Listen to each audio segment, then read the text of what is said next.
Di tengah hiruk-pikuk revolusi kemerdekaan, saat peluru dan ideologi saling beradu, lahirlah sosok pemimpin muda yang tak hanya memegang senjata, tapi juga memikul nasib sebuah bangsa, namanya Jenderal Sudirman. Ia bukan anak bangsawan, bukan pula produk dari Akademi Militer Asing. Namun pada usia 29 tahun, ia diangkat menjadi Panglima Besar Tentara Keamanan Rakyat, TKR, menjadikannya Panglima termuda dalam sejarah militer Indonesia modern. Lahir di Purbalingga pada 24 Januari 1916, Sudirman tumbuh dalam suasana kolonial yang menekan. Sejak kecil, ia dikenal tekun, taat beragama, dan menjunjung tinggi nilai-nilai kejujuran. Pendidikan awalnya tidak menempuh jalur militer, melainkan keagamaan. Ia mengenyam pendidikan di HS dan kemudian masuk Taman Siswa serta HIK Muhammadiyah di Solo. Disinilah karakter kepemimpinannya terbentuk. Ia bukan hanya murid yang pintar, tapi juga teladan bagi teman-temannya. Guru, aktivis organisasi Islam, dan pembina kepanduan, itulah peran-peran awalnya sebelum kelak memegang senjata sebagai pemimpin angkatan perang. Tahun 1944, di tengah pendudukan Jepang, Sudirman bergabung dengan organisasi militer bentukan Jepang, PETA, Pembela Tanah Air.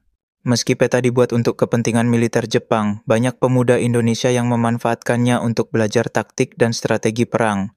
Sudirman cepat mencuri perhatian. Disiplin, tegas, dan karismatik, ia memimpin pasukannya bukan dengan suara keras, tapi dengan wibawa dan keteladanan. Dalam waktu singkat, ia diangkat menjadi Daidancho, Komandan Batalion, sebuah pencapaian luar biasa untuk seseorang yang belum lama bersentuhan dengan dunia militer. Setelah Indonesia memproklamasikan kemerdekaannya pada 17 Agustus 1945, situasi menjadi kacau. Belanda kembali datang bersama tentara sekutu berusaha merebut kembali tanah jajahan. Di saat inilah rakyat dan pejuang perlu satu komando, satu sosok yang mampu menyatukan perlawanan. Maka dalam konferensi TKR bulan November 1945, nama Sudirman mencuat.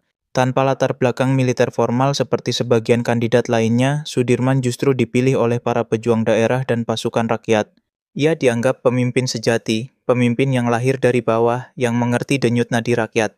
Penunjukannya sebagai Panglima Besar bukan tanpa kontroversi. Pemerintah pusat saat itu sempat meragukan pengalamannya. Tapi Sudirman menjawab semua keraguan itu dengan tindakan. Dalam pertempuran Ambarawa, ia menunjukkan kapasitasnya sebagai jenderal lapangan. Dengan taktik cekatan, ia berhasil memukul mundur pasukan sekutu dan Nika dari wilayah strategis itu. Kemenangannya menjadi penanda Indonesia punya panglima sejati.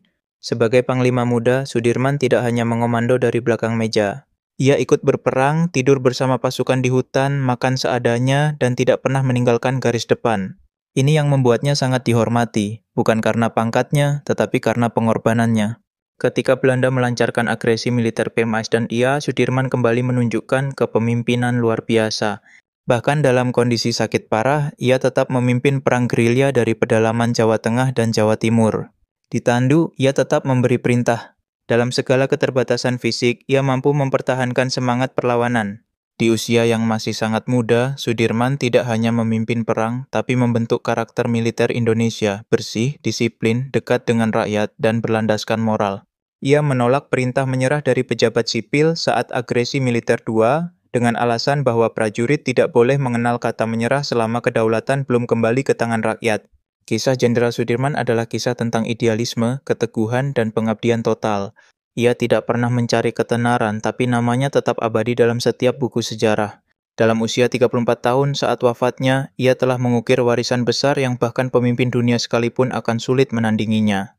Ia adalah lambang generasi muda yang berani memikul tanggung jawab besar. Panglima termuda yang berdiri tegak saat Republik berdiri goyah. Dan hingga kini, sosoknya masih menjadi inspirasi bahwa pemuda bisa menjadi pahlawan, bukan karena kekuatan fisik, tapi karena ketulusan dan keteguhan hati.